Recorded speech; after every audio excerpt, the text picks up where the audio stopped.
Hello everyone and welcome back to Noia Dev, the series that aims to prove that one developer can create a successful MMORPG.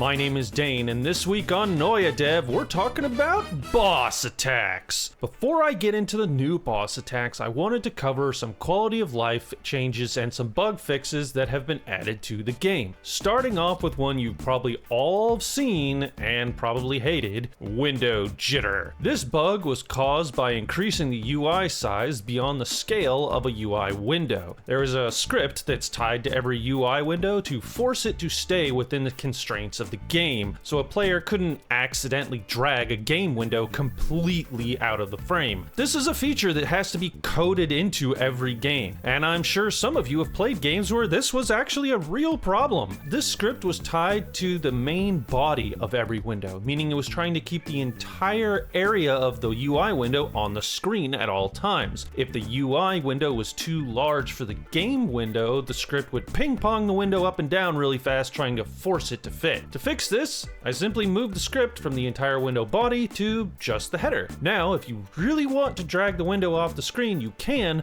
but the header will be forced to stay. You can never actually drag the entire window completely off the screen. Next up is the quest area markers on the map. You didn't know those were a thing? Yeah, that's because I forgot to check this little box here. They were, never enabled. My bad. They are there now though, so if you have a quest in the quest tracker window that has a map marker, you should see it now on the map. And last major bug fixed is the sun. When the player would enter a dungeon, there was a split second where the sun would snap to the noon position in order to properly light the interior of the dungeon. Normally, this lighting change is supposed to happen after the scene transition mask fully blacks out the screen. You want to know why the lighting change happened before the scene transition? Well, it's because I had the lighting change happen first. It was that simple. I had these two lines flip-flopped. That's it. Alright, enough of my derpy mistakes, let's talk about boss mechanics. In MMOs, there are several levels of boss difficulty to consider. At the very bottom is the simple auto attack. There's a simple, constant stream of damage coming from the boss to keep pressure on the tank and healer. Next is the average telegraphed attack. The player should clearly be able to see the attack coming and have enough time to react to it. Even if the player doesn't get out of the way in time, this isn't a death sentence. Higher up is a scripted mechanic. Much like the telegraphed attack, it announces itself, however the solution is not simply to get out of the way. The player is required to do something or risk a spike in difficulty. This punishment could simply be damage done to the player's party, or the boss fight itself might become more difficult. And finally, and the most brutal mechanic, aptly named the fail mechanic. As the name suggests, the player must do something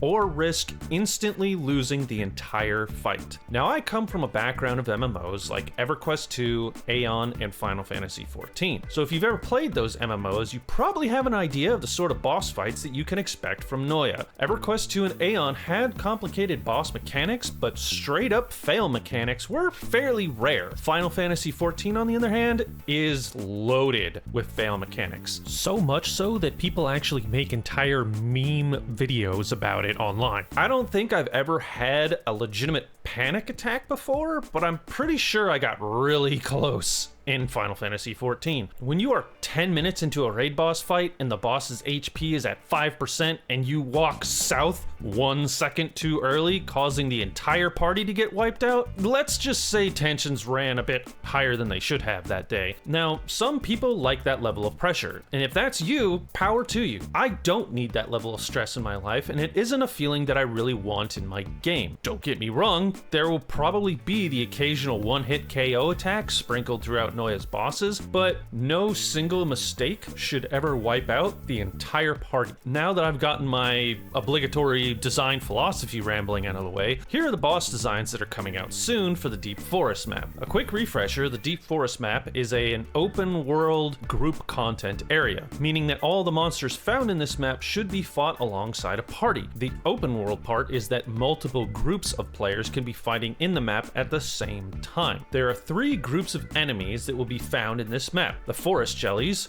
stone and earth golems, and something else? I don't really know what yet. Each monster race will have 3 minor enemies that will drop monster parts, and when those minor parts are taken to one of these stone tablets, it will summon a mini-boss of that monster type. When all 3 mini-bosses have been defeated and their monster parts are taken to this final shrine, the boss of the map will be summoned. It'll kind of be a final test of all the 3 monster types smashed together. I thought it would be a fun idea that the forest jelly's attacks would be primarily electricity based. In most games, jellyfish stings are depicted as electric, so it kind of fits. Mr. Fox has been working on the forest jelly sprites and they look friggin' awesome.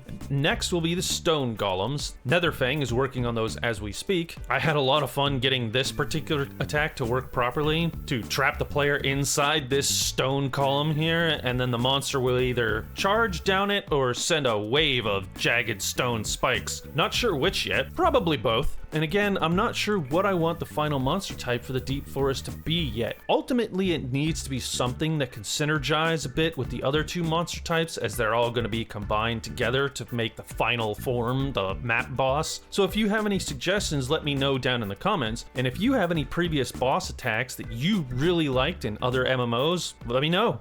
And that's it for this week. Mr. Fox actually just sent me some finished pieces of the forest jellies to put in the game, so I'm super excited to get those in. And I've been working really close with Netherfang too to finalize the design of the stone golems for the Deep Forest map coming up. Full disclosure, I have also reached out to Clockwork Raven for a new tile set that I hope to get developed here pretty soon.